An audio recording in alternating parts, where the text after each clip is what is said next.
Hello po. Yung akin po yung share ko po dito sa topic na yan. The confirmation seal of the Holy Spirit.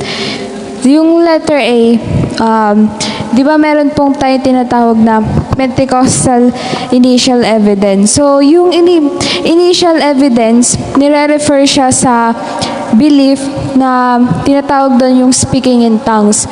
Di ba, yung initial evidence.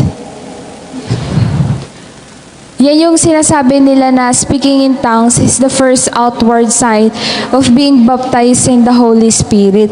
Yung word na outward, first outward sign, ibig sabihin yan sa Tagalog, yung parang pasimula simula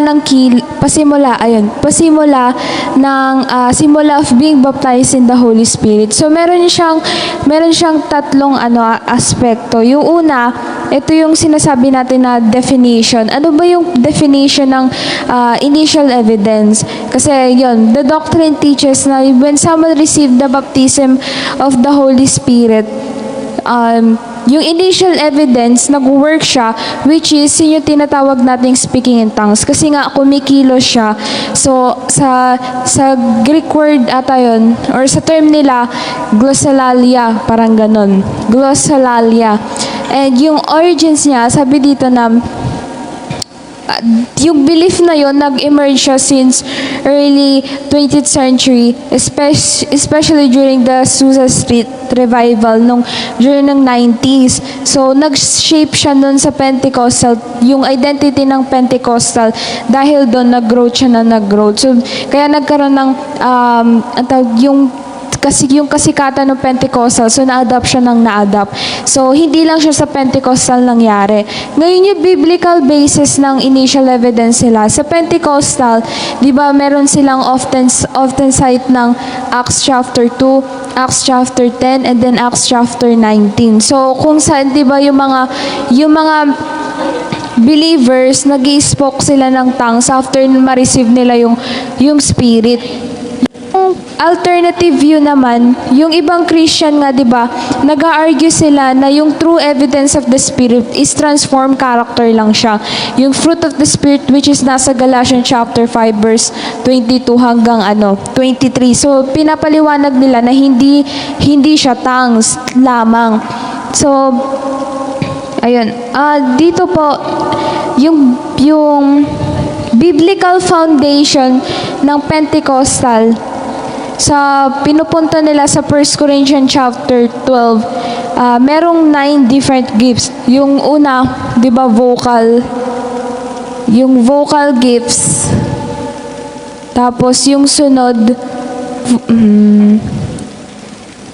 vocal gifts, power, revelation. Ayan. So, yung revelation na yan, di ba merong interpretation, prophecy, faith, healing, and miraculous work. Tapos sa revelation naman, gifts of the wisdom, knowledge, and discerning of spirit. So, dito tinutukoy, di ba, yan yung initial evidence nila. Kumbaga, ano ba yung yung right and wrong perspective? So, dito yung right and wrong. Yung right and wrong perspective, dito, yung sinasabi nila, yung speaking of tongues. Sa view nila, speaking of tongues. Tapos, other than speaking of tongues, meron silang miracles. Yun sila nagfo-focus dun sa mga healings, at saka iba. Dito naman sa, mali pala. Baliktad. Mali pala. Dito pala yung speaking in tongues, tapos miracle. Dito sa tama naman, ano ba yung tamang perspective ng initial evidence? Ito yung pagiging berean. Yan, yung initial evidence, yung wrong, just speak in tongues, tapos dine-demonstrate nila yung demonstration of miracle powers. Pero yung tama, yun yung pagiging berean, tas kasi yung nga, di ba, is pasok doon sa pagiging progressive. So, yun nga yung kalooban niya, di ba, nagko-compare ka, nagtatanong ka, pero sabi nga doon na hindi, yun lang ba yung final evidence nun? Yung final evidence na tinatawag na initial sa progressive na way, hindi siya tradition, kundi nga, di ba, progressive. So, paano mo siya maipapasok sa progressive? Kasi alam natin yung Berean, marami siyang phases, 'di ba? Pag mainit ka tapos nagkukumpara ka tapos nagtatanong ka, gano'n, nag-i-scribe ka lahat-lahat.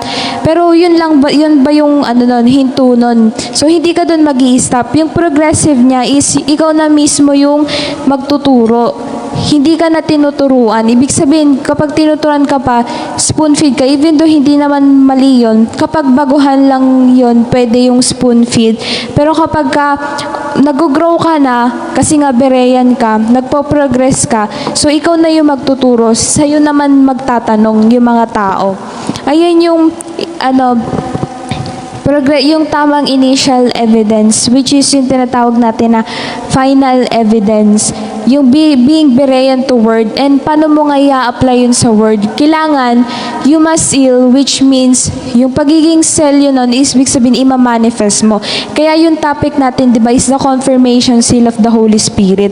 Kasi ngayon yung master keys, yung pagiging Berean. So, sa iba't ibang turo, yun, alam naman natin yung turo ng RCC, Protestant and Pentecostal. Sa yung Roman sa tradition sila and practices, while yung Protestant and Pentecostal meron silang halong discipleship. At katulad nga, di ba niyan, yun. Yung Pentecostal, di ba, tongues are a clear biblical sign, and Spirit baptism, speaking in tongues, which is yung tinatawag nilang initial evidence. And then, yung anti-message, yun naman ang anti-message, yan yung receiving Branham's message of the hour. So, yung evidence of the Spirit nila is yung revelation sealing for rapture.